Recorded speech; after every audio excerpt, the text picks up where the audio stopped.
votar o abstenerse en el marco de las elecciones que se van a celebrar ya a pocos días, este 21 de noviembre. Mi nombre es Griselda Colina, para quienes no me conocen, yo soy fundadora del Observatorio Global de Comunicación y Democracia. Ahora estoy como rectora suplente del Consejo Nacional Electoral y miembro del Foro Cívico. Es un gusto para mí acompañar a Héctor Vanoli, el director del Observatorio Global de Comunicación y Democracia, en este foro que denominamos votar o abstenerse. Yo creo que esas han sido como no solo dos preguntas, sino dos rutas fundamentales que se han establecido en los últimos años en el país y que vale la pena abordarlo. Y para ello contamos entonces con un panel de lujo. Nos acompañan hoy la profesora Margarita López Maya, Víctor Álvarez, gran amigo de la casa, y también Mariela Ramírez del Movimiento Ciudadano Dale Letra y también parte del Foro Cívico. Entonces, además, este foro va a servir entonces como marco para la presentación de un informe preelectoral elaborado por el Observatorio Global de Comunicación y Democracia, a cargo dirigido por Héctor Vanoli, y también para la presentación de dos series de entrevistas que se difundieron y que agruparon las voces de renombradas figuras y analistas del acontecer político en Venezuela. Yo creo que es importante entonces dar cuenta de una prolífica acción de las distintas organizaciones. Yo creo que toca reconocer que a lo largo de este proceso se han dado muchísimas acciones.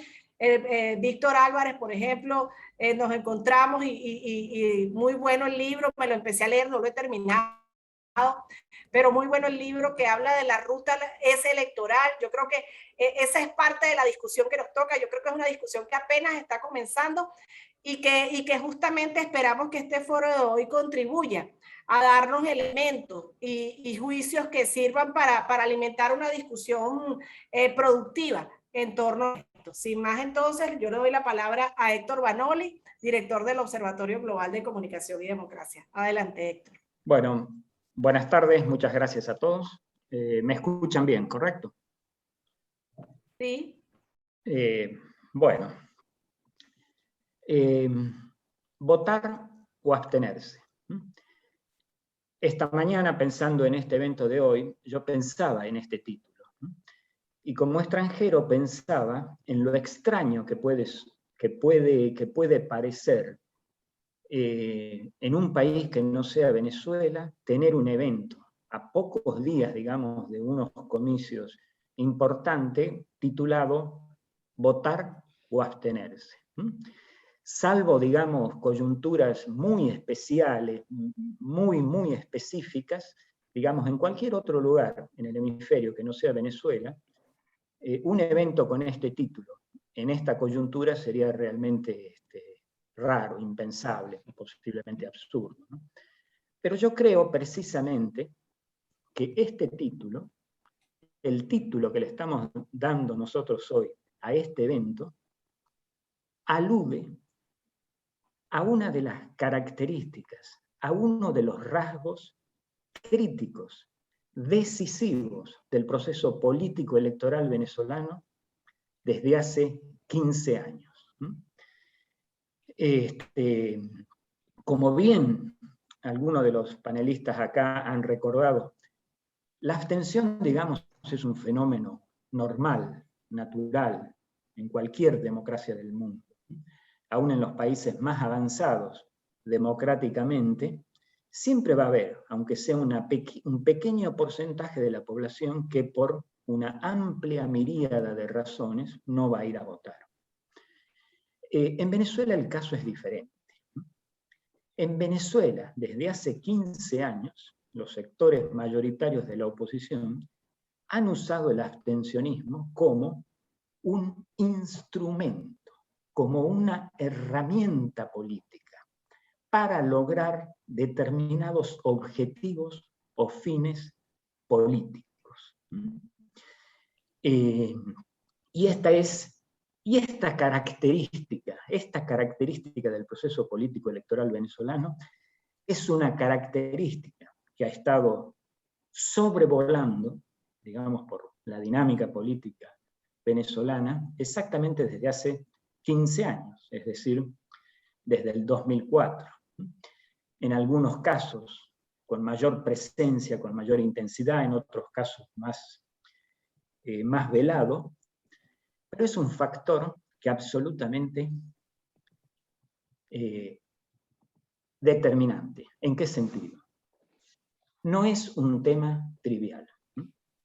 No es un tema, digamos, un factor más, una característica política peculiar de Venezuela que afecta algunos, digamos, aspectos particulares o singulares, la composición de poder, de los sectores dirigentes, etcétera, etcétera. No, esta es una característica que va muchísimo más allá. Es una característica que ha influenciado, determinado desenlaces de procesos políticos con efectos y consecuencias enormes, que, como digo, no solamente afectan, digamos, aspectos peculiares, sino que afectan y han afectado la vida, la felicidad, la posibilidad de bienestar de millones de venezolanos, en una u otra forma. Lo ha afectado. Es decir, que, digamos, la tendencia, la corriente, el uso del abstencionismo como un instrumento político es una característica absolutamente determinante del proceso político electoral venezolano. En ese sentido, yo creo que hay una gran deuda en el sentido de que esto no he visto yo he vivido muchos años en Venezuela, inclusive en el 2004, cuando este fenómeno se generó luego del referéndum revocatorio, yo estaba en ese momento en Venezuela. Hay una deuda con respecto al debate de este tema. Este tema, la abstención, qué efectos ha causado, a dónde ha llevado a Venezuela, no es algo que forme parte del debate nacional. Y creo que es una deuda pendiente importante. Entonces, para terminar y dar lugar a nuestros panelistas, yo creo que es importante recordar esto. Este evento no solo pretende, digamos, hacernos estas preguntas, dar respuesta a esta pregunta, en el marco de esta coyuntura especial, en el cual este fantasma que digo que viene sobrevolando desde 2004 está de alguna manera presente. No nos olvidemos que desde el 2005 hasta el 2020, es decir, alrededor de 15 años, de 3 eventos electorales, la oposición no ha participado en uno. Y desde los 5 eventos electorales desde el 2017, la oposición no ha participado en 4 eventos electorales. Entonces, yo creo que es importante, además de, como digo, de responder a estas preguntas en el marco de esta coyuntura importante, dar pie quizás, iniciar de alguna forma este debate un poco más amplio que va más allá de este debate electoral. Entonces, vamos a estar muy atentos a las respuestas que nos den los panelistas en este evento el 21 de noviembre. ¿Votamos o nos abstenemos? Muchas gracias.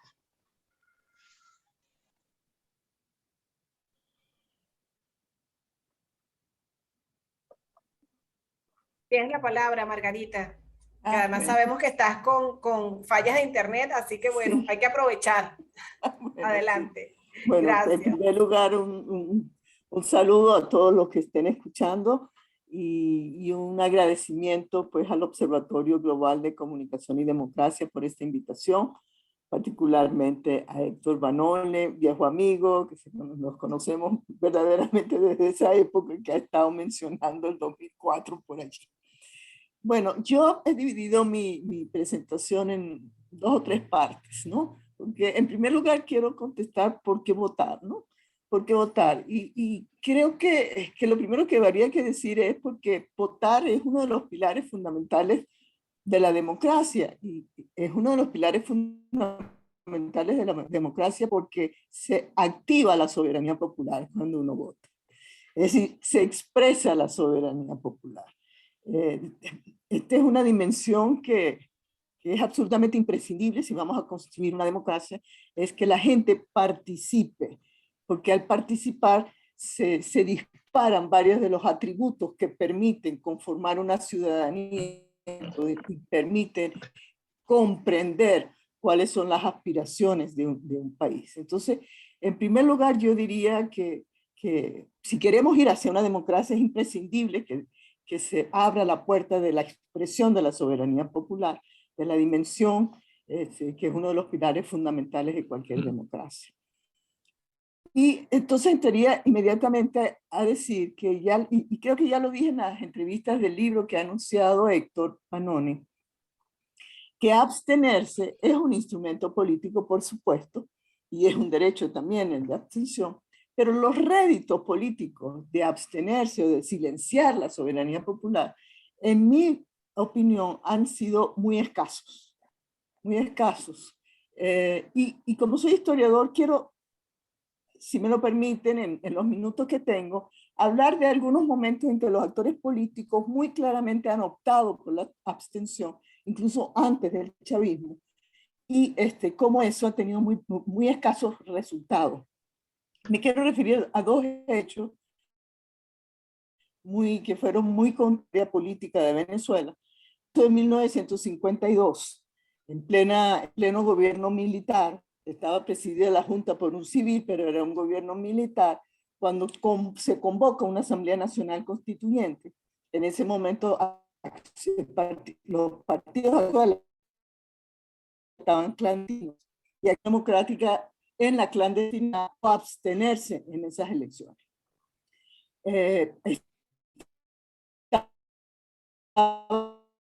Todavía legal ir a ese referendo de Asamblea Nacional contra el episodio electoral de ese momento. Recobito Villalba y los dirigentes del país hacen un meeting de cierre en Caracas. En ese meeting de cierre nombran a Leonardo Ruiz Pineda, que fue asesinado poco antes en San Agustín del Sur, que era el secretario general de Acción Democrática en la clandestinidad. Se hace un minuto de silencio, todo el mundo saca sus pañuelos y le hacen un homenaje a Leonardo Ruiz Pineda, que había caído poco antes en San Agustín del Sur.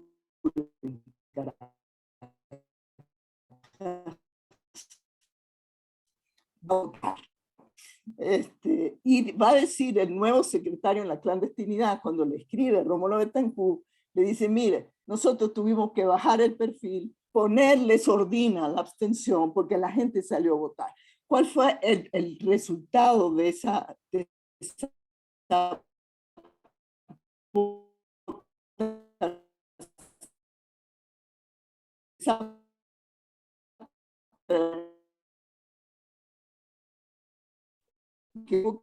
intervenido en la noche los números que le daban victorioso a los militares, al partido de los militares, y salió para el exilio URD y aquí Villalba y demás dirigentes, y quedó como símbolo de la resistencia y de la protesta popular ese acto de participación que se hizo dentro de unas condiciones más ásperas de una dictadura como fue el gobierno militar que precedió a la dictadura de Pérez Jiménez.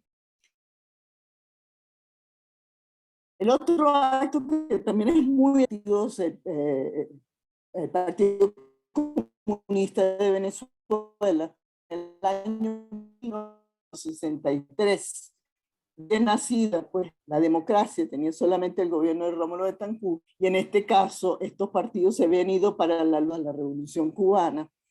Fidel Castro ese año había dado 2 discursos incendiarios en La Habana, convocando a la región a alzarse en armas para hacer la revolución.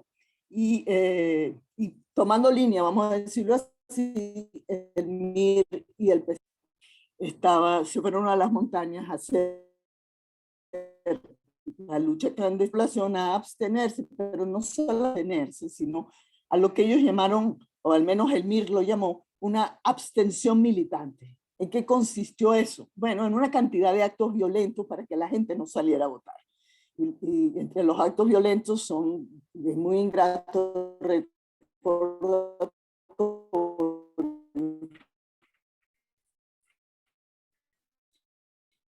el futbolista Alfredo Di Stéfano, el argentino, el esto salto al tren elenco, que murieron 5 mujeres y 2 niños, porque no se les ocurrió. Otra vez un tren, era un tren de turismo, prácticamente. Murieron 5 funcionarios, guardias nacionales, por supuesto, pero lo terrible de eso fue que murieron niños y mujeres que estaban dándose un paseo en ese tren. ¿Cuál fue el resultado de esta convocatoria de abstención? Fue uno de los momentos de mayor participación en la historia política electoral de Venezuela, con una participación del 92.2% de la gente registrada por el Consejo Supremo Electoral. Estos son momentos en donde para los venezolanos el voto era muy importante. El voto en Venezuela fue de gran valor. Se instituyó el sufragio universal en 1947 y desde entonces votar en Venezuela fue una fiesta nacional.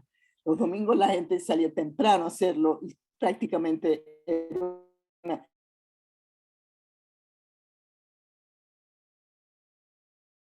que ha sido estos años de chavismo. Hay también la convocatoria por parte de los actores políticos de oposición a la abstención como una herramienta política. Y voy a volver a decirlo, en este caso, también los réditos han sido escasísimos y en algunos momentos nefastos. En el 2005, por ejemplo, que fueron las elecciones parlamentarias del 2005, una semana antes de darse el acto de votación, el Partido de Acción Democrática se retiró de esas elecciones, y instigó a la abstención. Inmediatamente después siguió COPEI y bajo presión de los medios de comunicación y de estos partidos terminaron saliendo también Primero Justicia, Proyecto Venezuela y Un Nuevo Tiempo. ¿Cuál fue el resultado de esa abstención? Bueno, que a la Asamblea Nacional entre el 2006 y el 2011 por el chavismo, por Hugo Chávez, y inmediatamente el presidente de la Asamblea Nacional, Nicolás Maduro, en ese momento, llamó a lo que se llamó un parlamentarismo de calle, y poco después Hugo Chávez lanzó el proyecto, el modelo del socialismo del siglo XXI, que hay que recordar que no estaba presente en el primer gobierno, porque el primer gobierno de Hugo Chávez fue un gobierno con la constitución que era de democracia participativa, y este modelo socialista, como lo he sostenido muchísimas veces, no solamente no es la democracia participativa, sino que en muchos aspectos antagónica a ella. ¿Por qué se hizo abstención en ese momento? Bueno, porque estos partidos consideraron que no habían condiciones, que no habían garantías y que se iba a cometer un fraude. Y el resultado fue que el chavismo logró controlar durante 5 años por completo todos los poderes públicos y avanzó hacia el modelo autoritario que hoy en día sufrimos. Los otros momentos de abstención han sucedido a partir del 2018 con la Asamblea Nacional Constituyente, con las elecciones presidenciales convocadas irregularmente y antes de tiempo por Nicolás Maduro, y las elecciones municipales del 2018.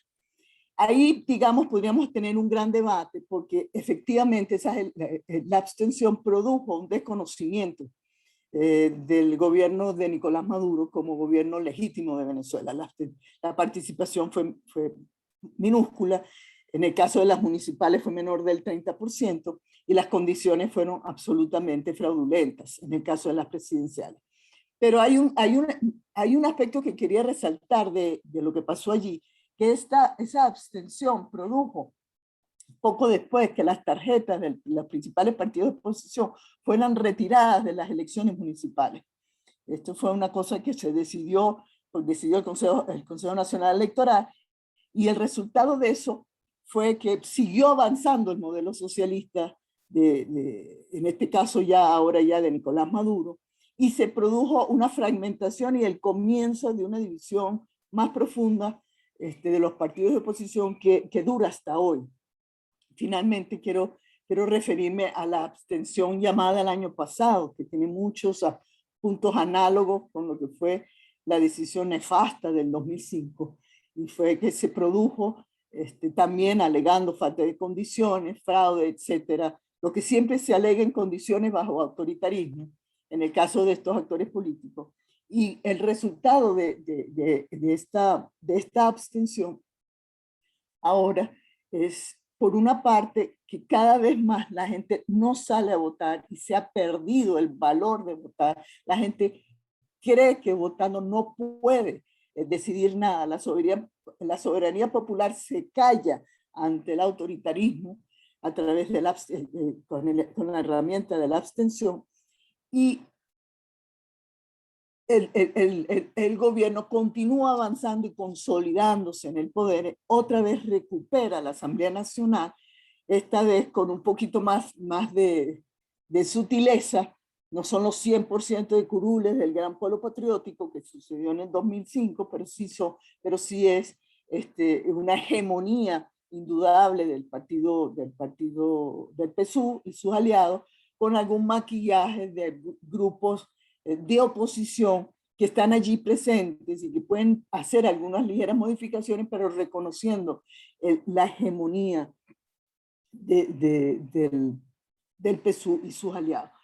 En definitiva, lo que quiero decir que ahora estamos a las puertas de una elección regional y municipal, y estamos de nuevo ante el dilema de estos partidos políticos, de estos actores, de ir o no ir a las elecciones. En mi modesta opinión, la soberanía popular debe expresarse cada vez que ella pueda, porque la soberanía popular es la herramienta que tenemos los ciudadanos para expresar nuestras aspiraciones, nuestras demandas y nuestras quejas. Es también una herramienta por excelencia para organizar desde abajo y movilizar a la ciudadanía para iniciar la construcción de ese arduo camino que nos toca ahora, después de tanta destrucción institucional y después de tanta destrucción del tejido social, económico y político de la sociedad venezolana, de comenzar a emprender el camino para un futuro de paz y de democracia, que es lo que nos dicen las encuestas que continuamente se hacen en Venezuela. Es que Venezuela quiere un cambio político, la mayoría quiere un cambio político. Bueno, entonces tiene que expresarse en uno de esos espacios privilegiados que son las elecciones, que las condiciones son muy duras, lo son, pero digamos, es por un camino gradual que se obtiene la construcción desde abajo de una democracia que pueda ser más sólida y compartida en el futuro. Muchas gracias. Muchísimas gracias, Margarita. De verdad que ha sido pues una clase magistral la que nos diste, además esa perspectiva histórica de lo que ha sido la abstención y cómo la ubicamos en el presente, cómo entender cómo esa abstención en estos últimos procesos ha fragilizado el valor del voto como instrumento del cambio.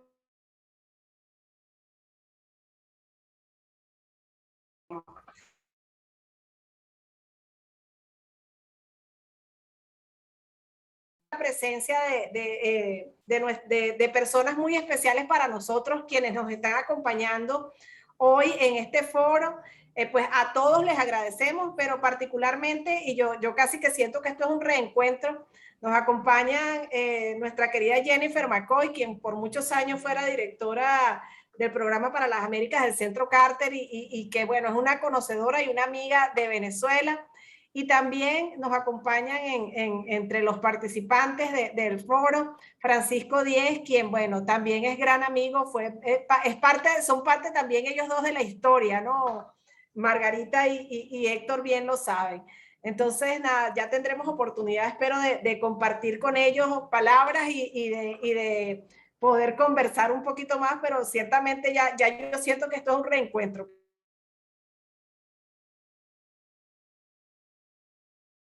tiene que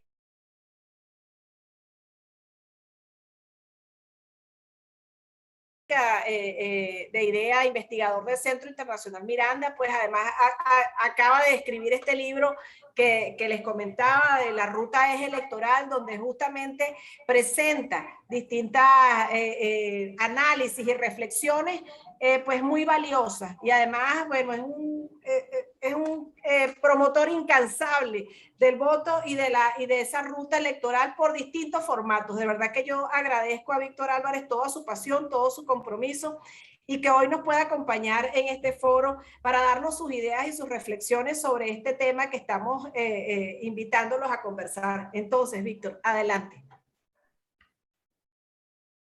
Estás en mute. Quita el mute del micrófono. Ahora. Gracias, Griselda, por esas palabras tan generosas, a Héctor por la invitación, a todo el equipo del observatorio. Yo envié unas láminas para ver si las pueden cargar, si las pueden poner. Ok. Muy bien. Para tratar de administrar el tiempo. Bien, votar o abstenerse, ¿no? En este 21 de noviembre. ¿No? La primera pregunta que nos planteaba Héctor era, bueno, ¿por qué hay que ir a votar? Bueno, creo que en primer lugar suscribo la tesis de Margarita, ¿no? Creo que es la manera como se puede expresar la soberanía popular para decidir, ¿no? Quién tiene que dirigir los espacios de decisión política. Y a eso le agregaría lo que ustedes ven en esta lámina. En primer lugar, bueno, para alejarnos de los atajos insurreccionales y violentos, ¿no? Creo que venimos de 2 años muy duros, el año 2019 y el 2020, ¿no? Donde nos vimos tan cerca, ¿no? De que en el país pudiera estallar una espiral de violencia, ¿no? Que uno sabe cuándo comienza, pero no sabe cuándo termina, ¿no? Entonces, todos esos episodios de guarimbas, el conato del golpe de Estado el 30 de abril, ¿no? Cuando vimos con terror cómo se convocaba desde frente a la base aérea de la Carlota a los militares, a la sociedad civil, ¿no? Para que se rebelara en contra del gobierno y veíamos aquellas ametralladoras, ¿no? Con los cordones de balas y realmente nos aterramos, ¿no? Porque sentíamos que estuvimos muy cerca en aquel momento de uno de esos episodios sangrientos, ¿no? Que felizmente no ocurrió, ¿no?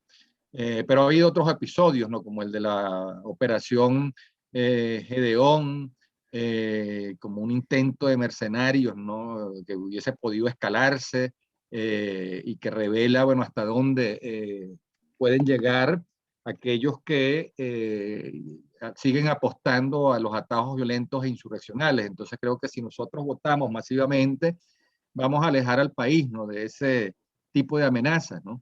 Para definitivamente cerrar el capítulo, ¿no? De quienes aún invocan la activación del Tratado Interamericano de Asistencia Recíproca, ¿no? Como una manera también de tratar de resolver el conflicto venezolano a través de una intervención militar externa y no por la vía democrática, electoral, pacífica, ¿no? Creo que debemos ir a votar masivamente entonces para poder reconstruir la confianza en la institución del voto, ¿no? Que ha sido tan lastimada, tan herida, ¿no? Con toda esa campaña que se ha sostenido sobre la base de esas afirmaciones de que en Venezuela se vota pero no se elige, que dictadura no cae con votos, que participar en las elecciones es convalidar la farsa electoral del régimen o legitimar una dictadura.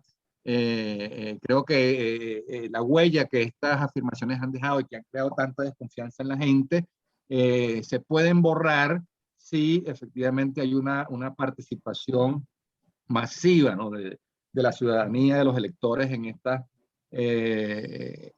estos procesos, en este proceso del 21 de noviembre y daría, ¿no? un impulso, ¿no? Para la participación en los próximos comicios que están constitucionalmente previstos, ¿no?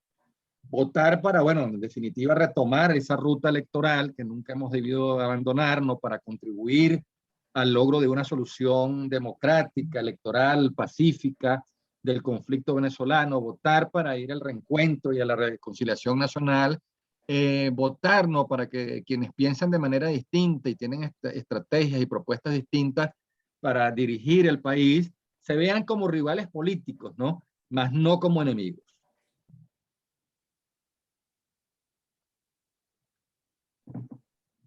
Vamos a la otra lámina. La otra pregunta que nos planteaba Héctor, ¿no? ¿Por qué la abstención es mala? Bueno, yo creo que está más que claro que política también,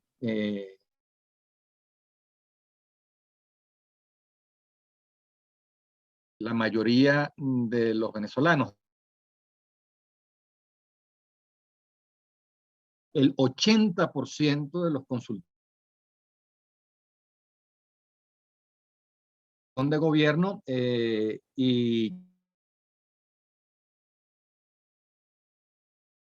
la abstención lo que hace es si bien ellos capaz de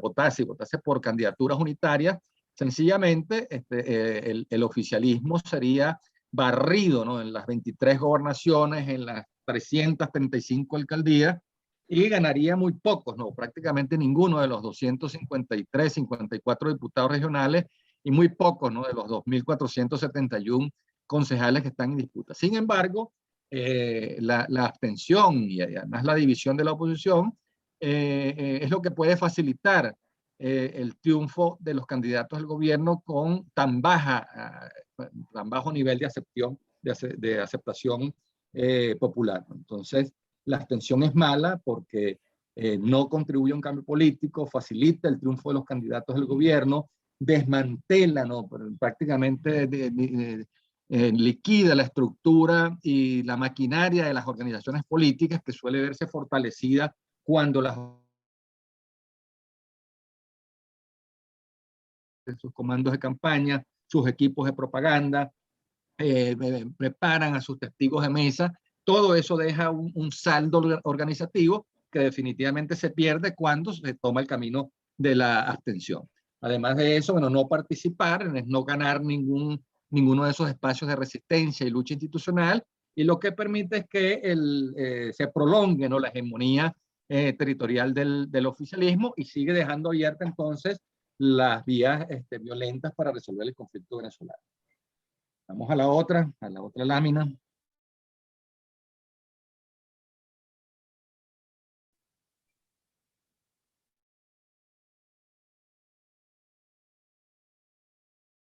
Estas otras, o sea, ¿por quién no?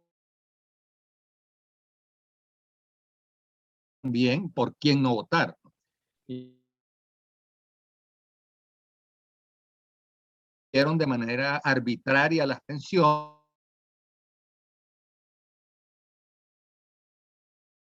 y sin ni siquiera renunciar a la vía violenta e insurreccional, entonces se aparecen llamando a votar.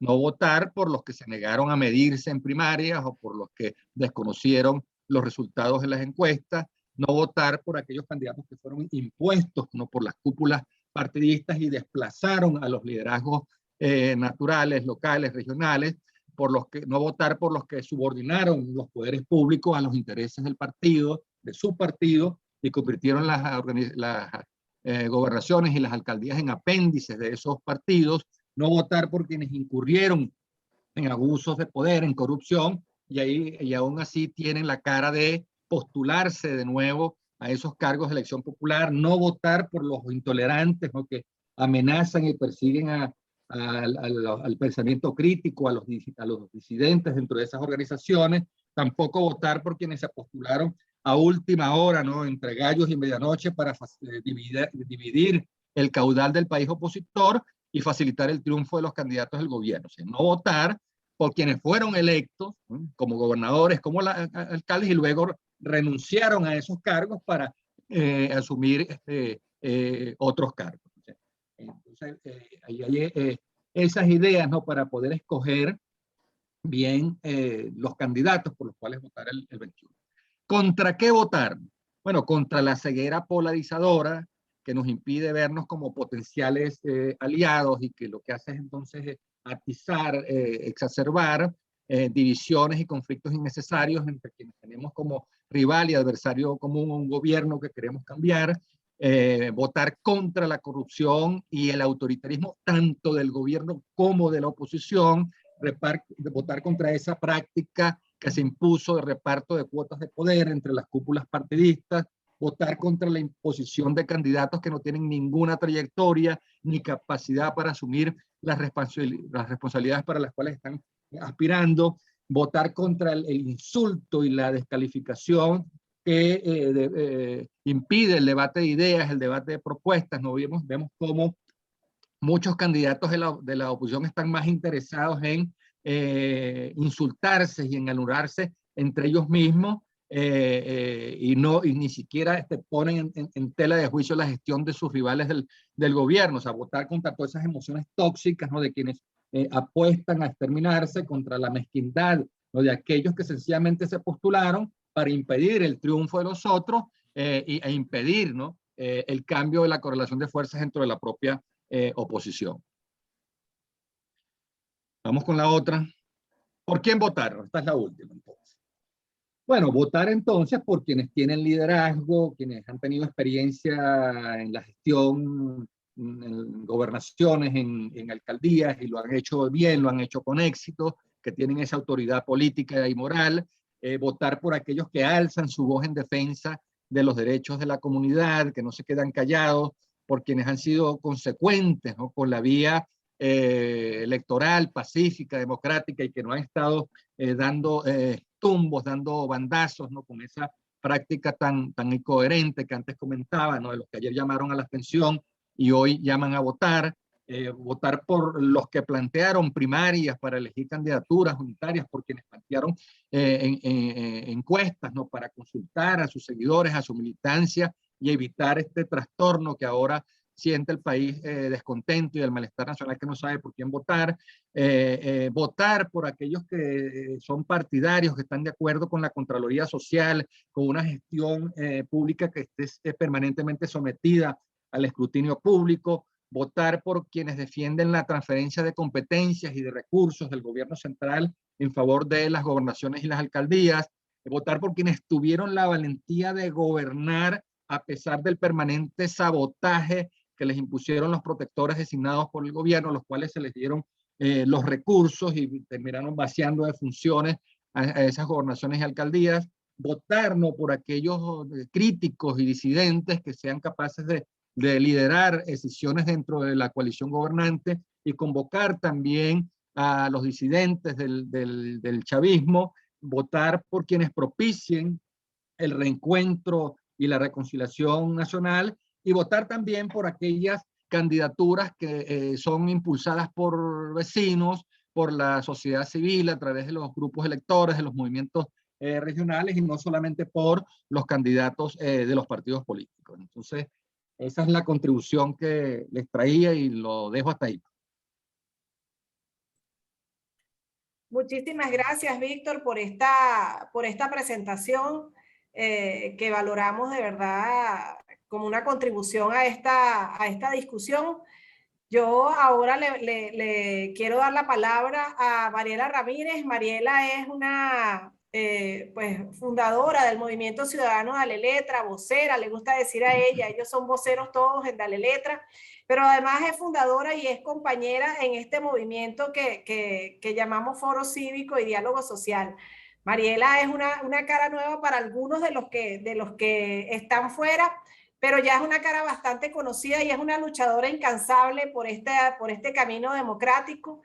Yo espero bueno, que las palabras de Mariela nos inviten y también nos ayuden, contribuyan a este debate, a esta conversación que estamos sosteniendo sobre si votar o abstenerse y cuál es el camino desde tu perspectiva, Mariela. Adelante.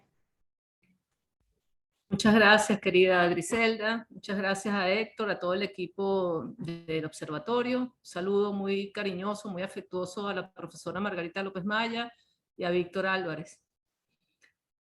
Y por supuesto a todos aquellos que están escuchando, que han tomado su tiempo para escuchar estas ideas, estas propuestas.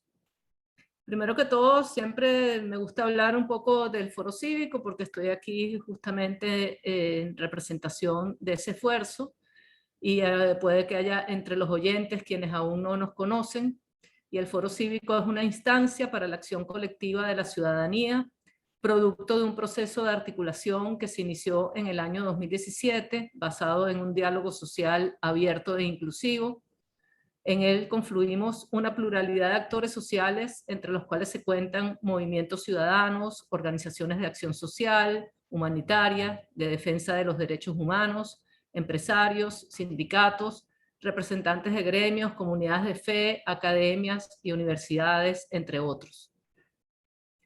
El perfil conceptual y político que define y configura nuestras reflexiones y las acciones de quienes los integramos es trabajar en función del bien común, influir en la toma de decisiones de políticas públicas a favor de la gente y democratizar nuestra sociedad, así como servir de puente, de elemento mediador y catalizador entre los sectores en conflicto.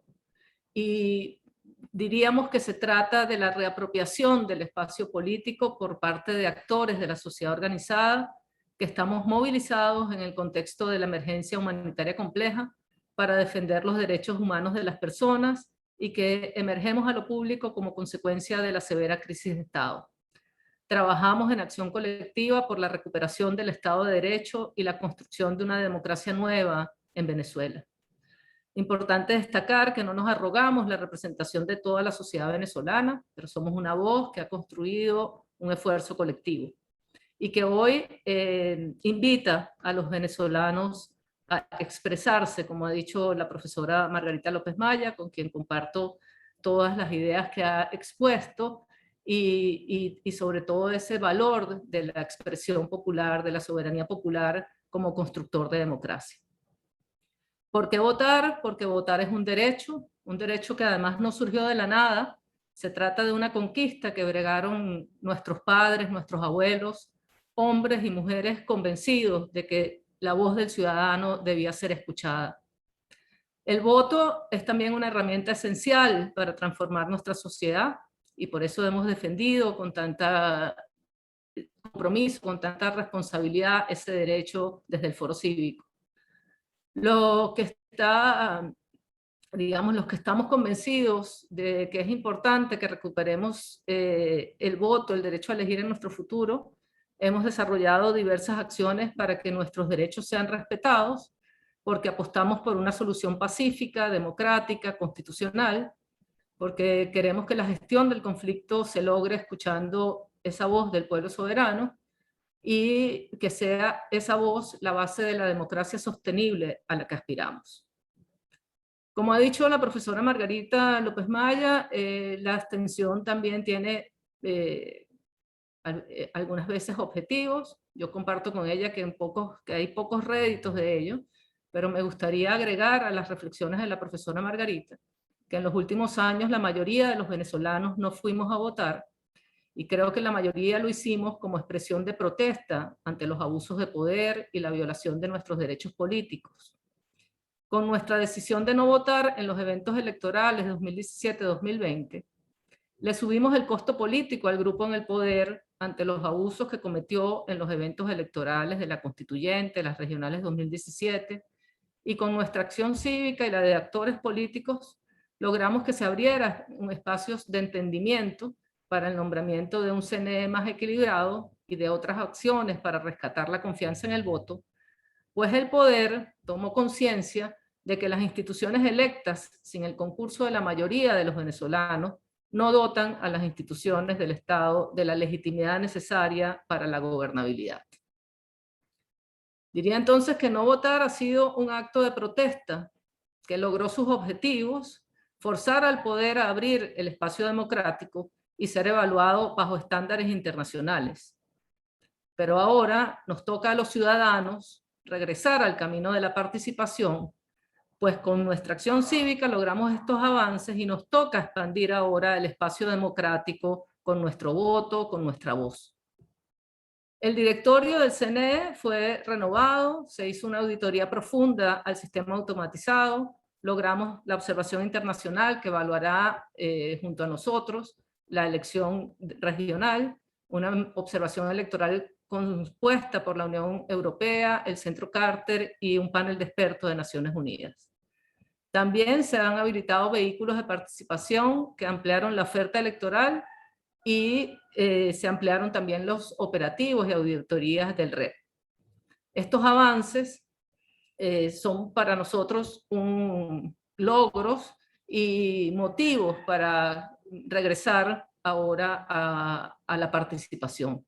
Diría que ahora nos toca a nosotros poner nuestro grano de arena, la pelota está en nuestra cancha, debemos rescatar el voto porque urge que el país se enrumbe hacia una senda de fortalecimiento institucional que requiere de que juntos reconstruyamos esa senda electoral. Sin instituciones legítimas, reconocidas por todos, no podremos edificar soluciones para los graves problemas que sufrimos los venezolanos en materia de salud, de alimentación, de servicios públicos, etcétera, etcétera. Y no habrá instituciones legítimas si el pueblo no se expresa. Votar en esta elección, para quienes integramos el foro cívico, no solo elige autoridades locales y regionales. Votar es votar por una solución democrática, es votar por la democracia. Votar nos permite elegir la opción política de nuestra preferencia y renovar el mandato de representatividad. Y aquí quiero enlazar con aquellas reflexiones de la profesora Margarita también, de cómo, por un lado, ha habido unos logros con la abstención y pocos réditos al final, porque toda esa abstención también ha impregnado no solo, digamos, a los actores del poder, sino a todo el espectro político. La falta de legitimidad que ha producido nuestra abstención soberana en las instituciones del Estado, como digo, también ha impregnado a todo el liderazgo político, pues hoy desconocemos cuál de las ofertas políticas de transformación de nuestra sociedad goza del apoyo popular. Las relaciones y reglas de juego entre los diferentes liderazgos políticos, sin importar su ubicación en el espectro político nacional, no tiene referente hoy en día, y las luchas intestinas por el poder dentro de los diferentes grupos políticos desgasta y malgasta la acción política, y con nuestro voto podemos marcar un rumbo. Este 22 de noviembre, después del evento electoral, más allá de la primera capa de resultados cuantitativos de cuántos cargos de elección popular obtienen las diferentes opciones políticas, los venezolanos vamos a tener otro nivel de resultados. Como decía ayer, querida compañera Colette Capriles, esto es como una especie de capa geológica que debemos explorar los venezolanos. En una segunda capa, los venezolanos podremos ver cómo están distribuidas las preferencias de los venezolanos entre la diversidad de opciones políticas que hoy están sobre la mesa. La oferta electoral para este momento es diversa. Nombremos algunos de ellos. Hay actores identificados con el oficialismo, otros disidentes del oficialismo que ofrecen una alternativa autónoma.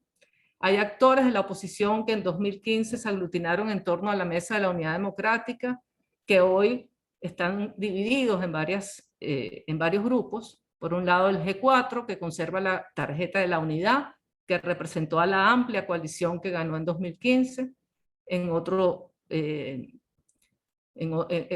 Por otro lado está la Alianza Democrática, que reúne a disidentes de la política impulsada en los últimos años por el G4.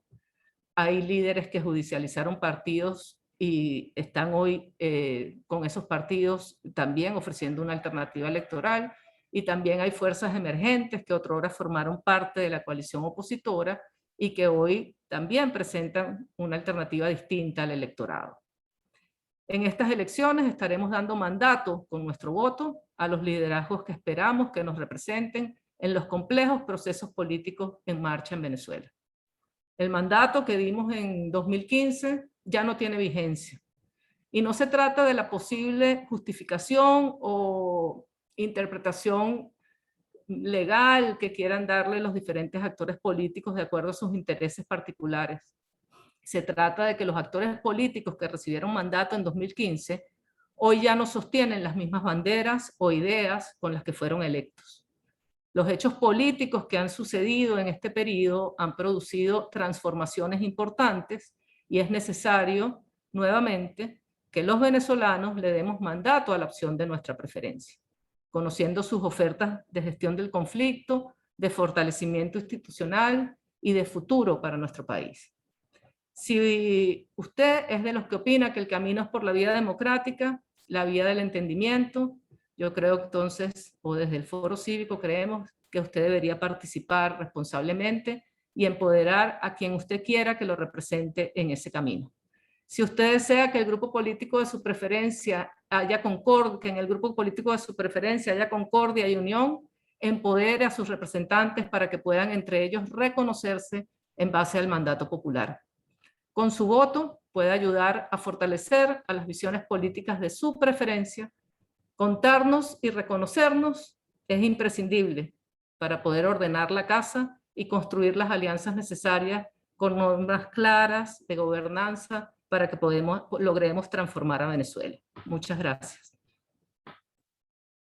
Muchísimas gracias, Mariela, por estas palabras, por esta invitación final. Yo creo que hemos tenido pues este panel magnífico, cada uno con su experticia, cada uno con una visión, pero además con un compromiso claro, ¿no? Entonces yo sí dejo abierta la participación, la posibilidad de que puedan participar, pueden levantar la manito, me pueden avisar incluso por el chat y habilitamos los micrófonos para que puedan conversar con nosotros. Yo creo que la idea es conversar un poquito. Aquí vemos que estamos gente amiga, gente que hemos estado en este camino antes, en el pasado, que hemos estado ahora conversando y que hemos estado, pues, que han estado haciendo seguimiento de todo este proceso. Me voy a permitir primero leer una pregunta que estaba ya en el chat de una persona que está identificada como Universitas Fundación. No sé quién es, si puede identificarse se lo agradecemos para decir quién es. Y pregunta a esta persona qué aspectos debe contener la narrativa post-21N para acercar a los que no votaron, a los que votaron y a los que no. Justamente Mariela en la parte final de su mensaje nos hablaba un poco de esto, de esas distintas capas que nos obligan a hacer una lectura más profunda. Me gustaría entonces que tanto Víctor como la profesora Margarita nos comenten cómo ven esta pregunta. Y Jennifer, pero te invitamos a que puedas también hacer tu pregunta en vivo y a que nos saludes a todos y así nos vemos las caras también. Si estás allí.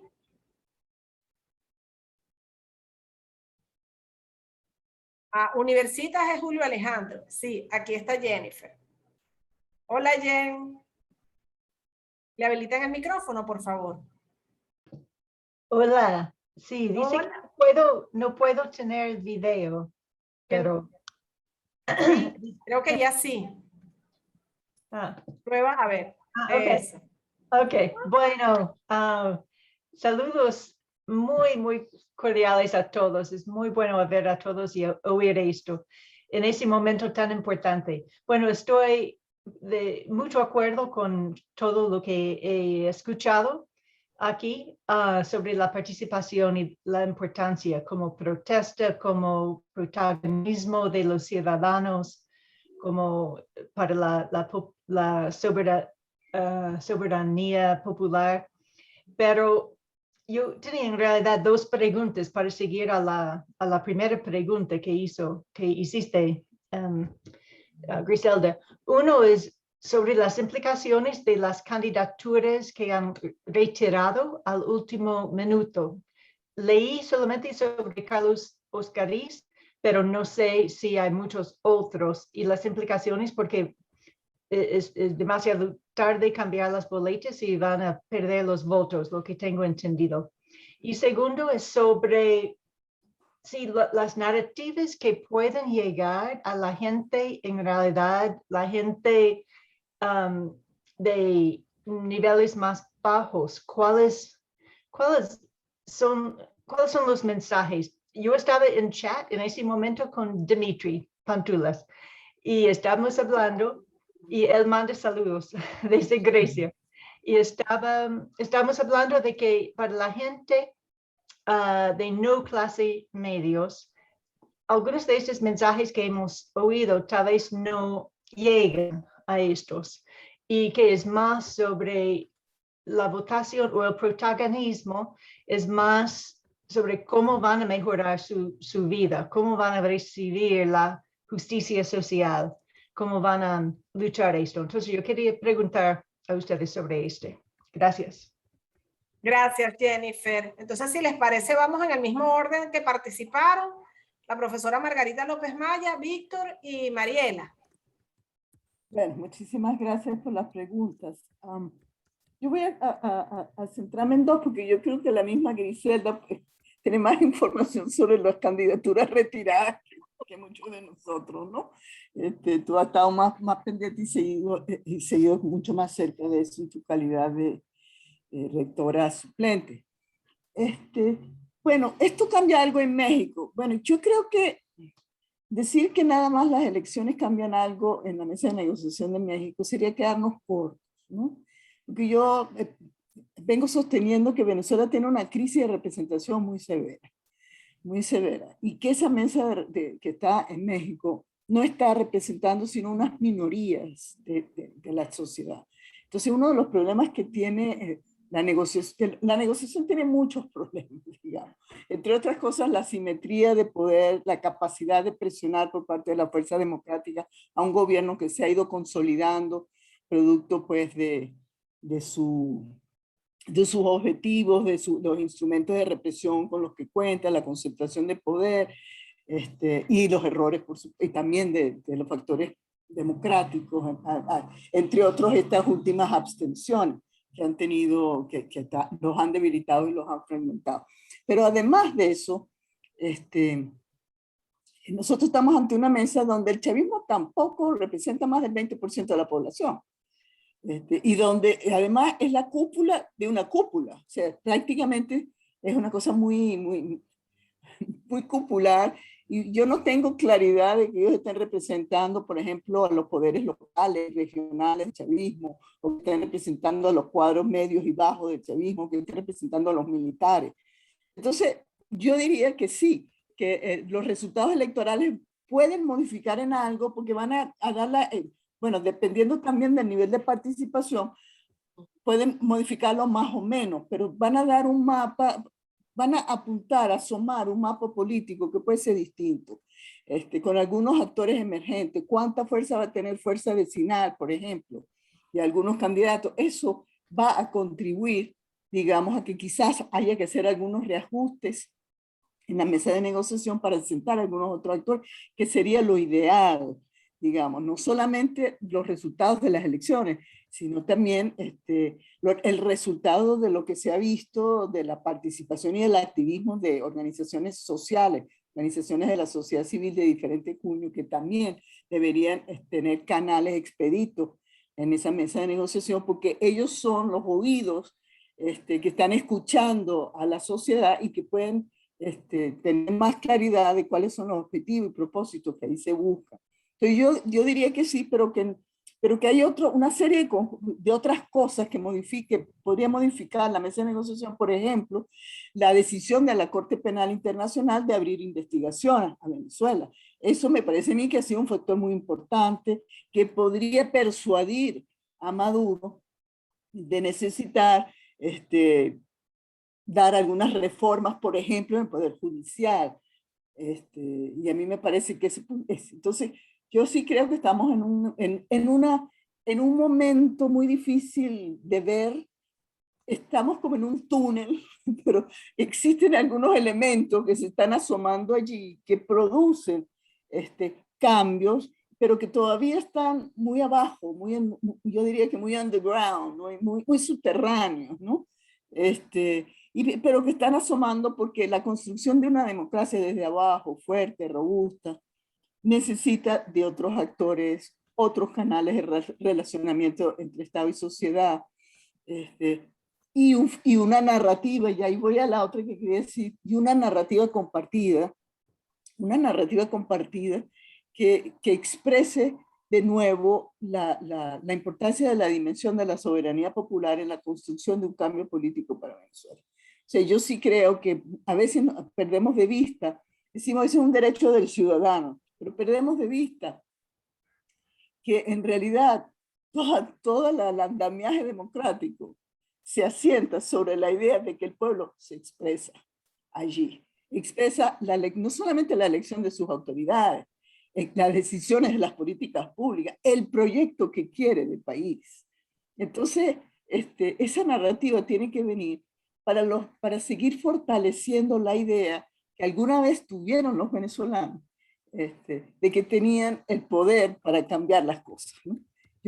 Y quiero recuperar de nuevo esa idea festiva que nosotros tuvimos durante muchas décadas, que las elecciones eran una fiesta en Venezuela y que desafortunadamente eso se ha perdido.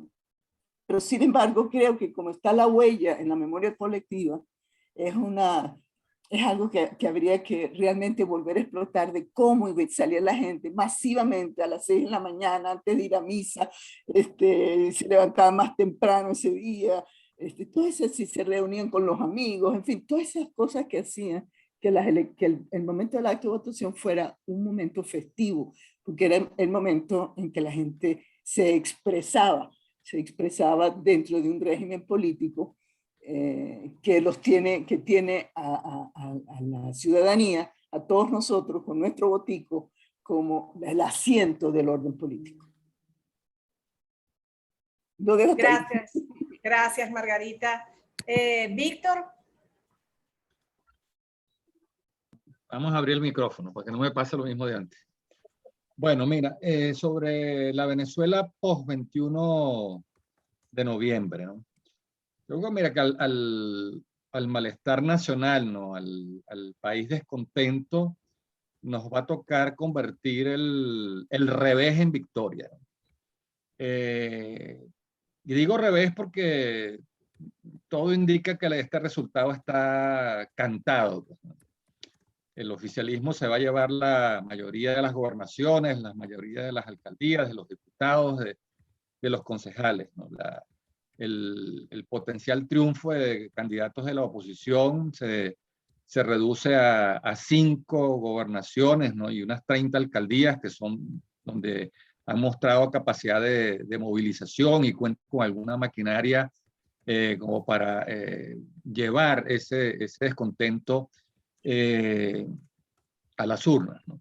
Y el 22 de noviembre lo más probable es que el mapa político del país amanezca bastante teñido de rojo, ¿no? ¿Qué es lo que puede compensar eso? ¿Cómo convertir ese revés en victoria? Bueno, con la totalización de los votos de la oposición. Si la sumatoria de los votos que saque la plataforma unitaria, la Alianza Democrática y la Alternativa Popular Revolucionaria está cerca o supera los votos con los cuales Nicolás Maduro ganó las presidenciales del año 2018, eso le daría fuerza a la idea de solicitar el referéndum revocatorio, que como todos sabemos, una constitución para poderle revocar el mandato al presidente, a Maduro, habría que sacar la misma cantidad de votos que él sacó más 1, ¿no? Y eso es lo que le puede dar fuerza, ¿no? Y transformar esa derrota al perder la mayoría de las gobernaciones y las alcaldías en una posibilidad de seguir movilizando, seguir organizando al país descontento si esa cifra da para eso. Y bueno, seguir desplegando una estrategia en el 2022 que permita seguir mejorando las condiciones electorales. Quedan muchas cosas todavía pendientes, ha habido importantes avances, ¿no? Yo creo que hoy en día el electorado tiene una mayor confianza en el CNE. Todavía quedan tareas para terminar de reinstitucionalizar y hacia adentro, hacia la estructura organizativa y funcional, el poder electoral, Sí. pero hay una mejor mirada. Además de eso, bueno, está todo lo que quedó pendiente. Pues, una de las cosas más importantes creo que es la convocatoria a las elecciones internas en los partidos políticos que fueron intervenidos para que sean sus militantes, sus dirigentes, quienes elijan sus nuevas autoridades y se le ponga fin a la judicialización y a la intervención de esos partidos por parte del TCJ. Y lo demás, ¿no? Que está en la agenda, pues la libertad de los presos políticos, una mayor regulación para evitar los abusos, ¿no? En los propios comicios electorales, pero creo que eso es lo que tenemos planteado. Pues, y dependerá mucho finalmente de esa cifra y del porcentaje de participación final que se logre. Pero eso es lo que creo que nos toca hacer, convertir el revés en victoria. Bien, muchísimas gracias, Víctor. Mariela, y luego tengo una pregunta de María Inés Delgado en el chat que voy a leer, y te la adelanto, Mariela, para que la tengas. Y tengo otra de Francisco Díez, pero Francisco también haría lo mismo que con Jennifer. Yo te invitaría a que nos acompañes aquí y nos saludes, vernos los rostros y que hagas la pregunta pues en vivo. Leo la de María Inés primero, mientras te van sumando al grupo para que puedas abrir tu cámara y tu micrófono. Nos pregunta María Inés, hay regiones como en el Zulia, que no es una región menor, es la segunda además con mayor participación de votantes en Venezuela, donde tanto el gobierno como la oposición presentaron opciones lastimosas. Participar es vital, pero directamente proporcional a la elección de las candidaturas. Ese es un comentario que nos hace María Inés. Allí ya nos acompaña Francisco Díez. Francisco, si quieres haces tu pregunta y pues nada, te saludamos con muchísimo cariño y afecto. No, muchas gracias Griselda, muchas gracias Víctor, Margarita y Héctor, un placer escucharlos y verlos. Mi pregunta ya la contestó Margarita López Maya, así que yo nada más que quiero saludar, agradecer por todo lo que ustedes están haciendo y mandarles un gran abrazo. Así que acá los dejo. Gracias. Gracias. Abrazo, Francisco. Mariela. Sí, bueno, yo creo que no queda mucho por decir sobre la pregunta de Francisco sobre cuáles serían las implicaciones del 21 de noviembre sobre la Mesa de México.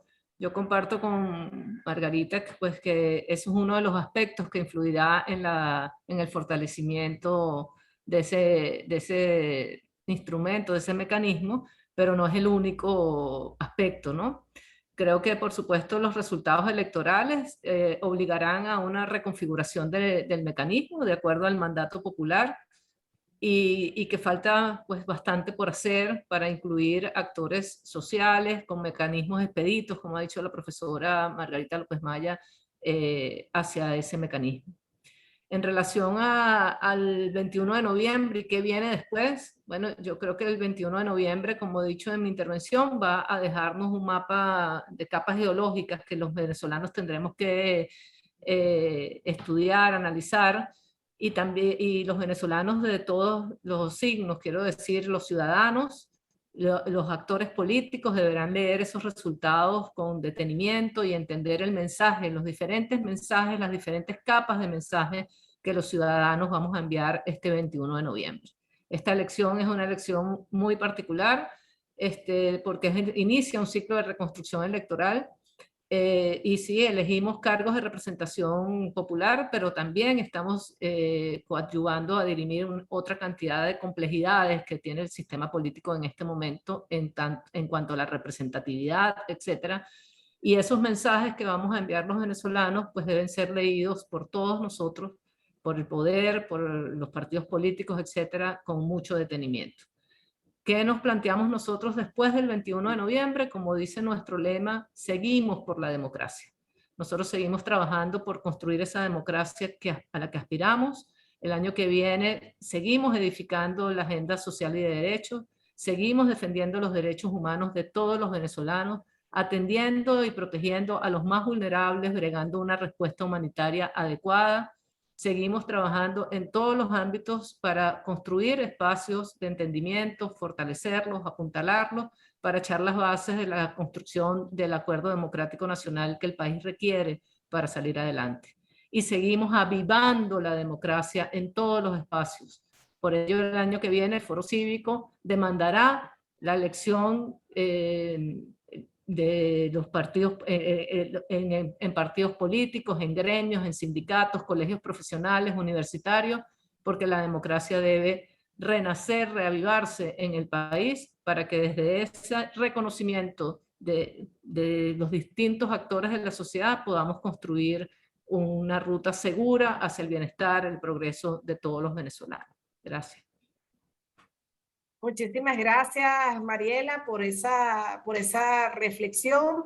Ya entonces estamos cerrando lo que es el foro. Yo me comprometo, Jennifer, a responder el tema de los cambios y las declinaciones en candidaturas a último momento. Ciertamente, además de la de Ocariz, hubo otras candidaturas que se retiraron al final, al cierre de la contienda en la fase 3 y que no van a ser reflejadas no solo en la boleta, sino que van a dejar pues la situación del voto nulo en el caso de algunas candidaturas. No son muchas, ciertamente la más emblemática es esta de Ocariz, pero creo que es importante entonces, luego pues yo te puedo dar toda esta información más en detalle. Yo quiero entonces darle la palabra a Héctor Vanoli en este cierre ya de lo que es este foro, para que él nos presente estos pues, dos documentos que cierran no solo el foro, sino que abren también esta posibilidad de análisis y de seguir discutiendo lo que ha sido este balance de un proceso electoral tan particular, tan diferente, pero que yo sí creo también que abre posibilidades para la reconstrucción democrática en Venezuela. Adelante, Héctor. Muchísimas gracias, Griselda. Bueno, nosotros queríamos, además, aprovechar la oportunidad de este encuentro, de este foro, para presentar dos de nuestros productos. El primero, como están viendo en pantalla, es un informe, una especie de informe preelectoral. El camino al 21N entre luces y sombras. Nosotros desde el observatorio hemos venido haciendo un seguimiento muy minucioso, muy detallista, desde el evento que abrió este proceso, es decir, la juramentación del nuevo CNE. Entonces, a partir de ahí, reitero, hemos venido monitoreando el proceso y el resultado de ese monitoreo lo estamos presentando hoy en este informe. Una cuestión logística. Yo no sé si en la base de datos que tiene el observatorio están las direcciones de correo de todos los presentes. Por las dudas, yo les recomendaría a quienes estén interesados en recibirlo, si bien nos lo pueden pasar a través del chat, o enviarlo, o quizás acá Karen o Catherine puede poner además como vía alternativa la dirección nuestra del observatorio para solicitarlo, cosa que se lo podamos enviar por correo. Con respecto a este producto, solamente dos palabras, ¿no? Naturalmente, como lo demanda y lo exige cualquier informe preelectoral, nosotros acá hacemos un repaso, un poco esquemáticamente, y más que teniendo en cuenta etapas, estamos teniendo algunos grandes temas. Pero, digamos, la intención nuestra, el informe está dividido en tres aspectos, en tres áreas. Lo positivo, es decir, aquellos aspectos que en nuestra observación hemos identificado y determinado como positivos, los aspectos negativos, conversamente aquellos aspectos que hemos identificado como negativos en el proceso, y aspectos interesantes, aspectos que sin ser intrínsecamente buenos o malos, presentan potencialidades o cuestiones interesantes con respecto al proceso. Quizás si se puede ir hojeando el informe, mientras tanto. Bueno, lo que quería decir, al margen, digamos, de cumplir con los objetivos que nos exige un informe de este tipo, la idea era dar pie, digamos, este proceso, tal cual nosotros lo estamos caracterizando acá, es un proceso particular, que se distingue de procesos anteriores en algunos puntos críticos. El aspecto más importante que da pie, que dispara, que lanza este proceso, es uno de esos aspectos críticos. Detrás de ese evento está un activismo extraordinario en los últimos 2 o 3 años, no visto antes o visto de otra manera en Venezuela, que es de la sociedad civil. Es esta sociedad civil que aparece en estos últimos 2 o 3 años, es por iniciativa de esta sociedad civil que deciden postular a 15 candidatos para ocupar el directorio del Consejo Nacional Electoral y, inesperadamente, lograr, algo que realmente no estaba esperado, creo, no estaba dentro de lo que se esperaba, que 4 de esos 15 postulados fueran designados y juramentados. Entonces, ese hecho, creemos, ha abierto, digamos,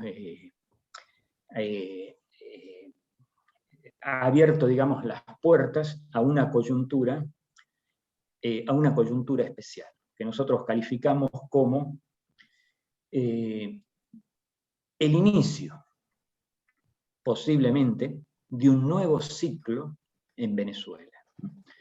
Esto, por supuesto, es un desafío abierto, que por supuesto es algo absolutamente difícil, con muchas vulnerabilidades, con mucha fragilidad, pero creemos que acá están las semillas en este proceso para el desarrollo de un proceso mayor que lleve, como se ha venido diciendo desde el observatorio, a un proceso de reconstrucción del voto como instrumento de cambio, de reinstitucionalización. Entonces, la idea, además de dar cuenta de estos aspectos que ustedes van a ver acá en este informe, reseñados con mucho detalle, es la de servir de marco al debate que se abre a partir del día 22 de noviembre, como bien dijeron nuestros panelistas, sobre qué hacer, cómo seguir, cómo avanzar en esta instancia, en este momento que se abrieron, digamos, estas puertas, cómo llegar a los próximos procesos electorales, fortaleciendo en el camino los instrumentos democráticos, el instrumento del voto específicamente. Así que yo los invito a todos los que quieran recibirlo, a enviarnos nuestras direcciones.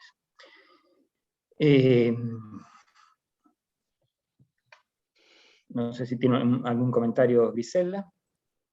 Sí, solamente quería leer un comentario que habían colocado aquí en el chat. Yeli Rebolledo, gracias Yeli por acompañarnos, saludos a todos, agradezco este espacio de discernimiento para la reconstrucción democrática del país. El amanecer post 21N nos exige enfatizar la narrativa por el encuentro, hoy se siente abierta la brecha que nos distancia como ciudadanos. Ayer un candidato del Estado Bolívar fue golpeado por otro que se hace llamar democrático. ¿Qué acciones ciudadanas podemos realizar juntos?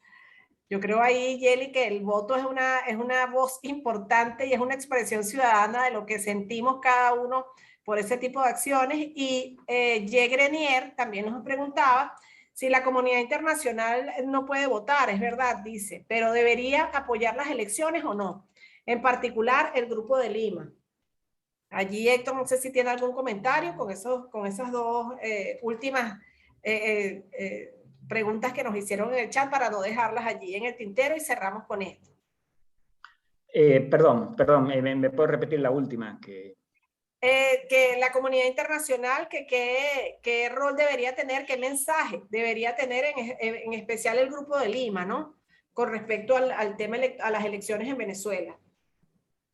Bueno, yo creo que uno de los aspectos críticos, uno de los aspectos importantes de este proceso, y uno de los aspectos que los diferencia con respecto a los procesos que tuvieron lugar en los últimos años, en los últimos 15 años inclusive, es que en este proceso van a estar presentes, digamos, los ojos de la comunidad internacional, ¿no? Uno de los eventos que nosotros identificamos como un evento crítico en este camino es el regreso de las misiones de observación electoral internacional, ¿no? Con la única excepción de una misión del Centro Carter en el año 2012 y 2013, en Venezuela, digamos, no ha habido misiones internacionales desde el año, desde la última misión de la Unión Europea. Entonces, en ese momento, en este sentido, el regreso de estas observaciones, hay también un panel de expertos de Naciones Unidas que ha sido invitado, que está en el país, y hay una misión de expertos del Centro Carter, actúan como los ojos de la comunidad internacional. Entonces, este es uno de los plus, uno de los aspectos positivos de este proceso. Solamente para cerrar, yo creo que una de las cosas y que nosotros hemos estado reuniéndonos con actores internacionales, diplomáticos, miembros del cuerpo diplomático en el país y también fuera del país. Hicimos ayer un evento como Foro Cívico y justamente una de las cosas que decíamos era que entre los mensajes que esperamos que ellos puedan dar es reconocer a esa gente que el 21 de noviembre va a participar. Yo creo que es importante que esa comunidad internacional que hoy nos acompaña a través de la misión de observación de la Unión Europea, del Centro Carter y del panel de expertos, manifieste su compromiso de continuar acompañando a los venezolanos en este grupo, en esta gesta que está comenzando el 21 de noviembre. De verdad, muchísimas gracias a todos por participar, gracias a todos por el interés. Estamos seguros que vamos a seguir en este trabajo. Gracias a Héctor, gracias a Elet, gracias Carlos Quintero, Indira, Víctor Álvarez, Margarita López Maya, de verdad muchísimas gracias por acompañarnos. Jennifer, por estar siempre con nosotros.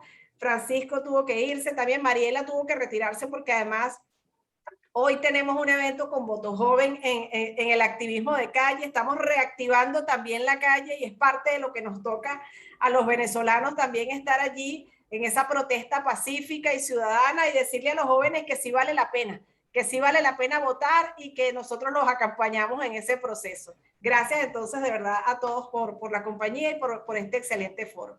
Hasta luego. Gracias, hasta luego. Gracias a todos.